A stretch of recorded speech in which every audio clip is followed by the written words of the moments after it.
Fast forward ekukhuleni kwami ke ngikhula ngilo mntwana, but uma umesha ufakazi bami uthi uma eceda ukushada for 3 years she couldn't conceive.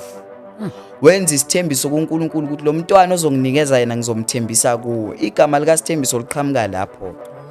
Ngithini ngizama ukuthi kumama olalele ekhaya nobaba olalele ekhaya nomunye umlaleli. Ingane azifani.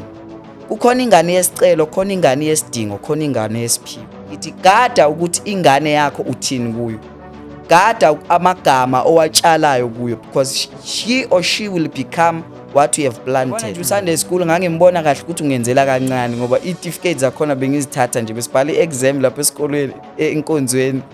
Bakubuza nje simple questions. uJesu waza elokhunja ngedonki noma ngeFerrari. Okay. Uvela uthike.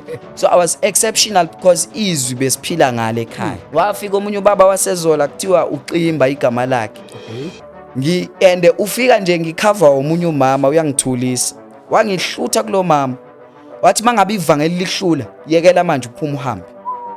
Ngakhula kanjalo ke. Ngabuyela futhi same instant ngabuyela ngaphinde ngayocula and God did wonder. It's the nature of the church ukuthi si reject izinto esiyikhulisile.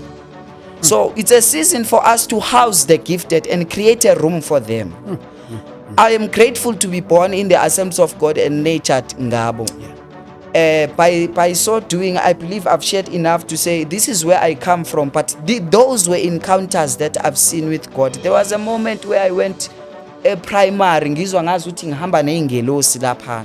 Ziyangigada. At the age of 8 years, I could spot devil worshippers, I could spot angels.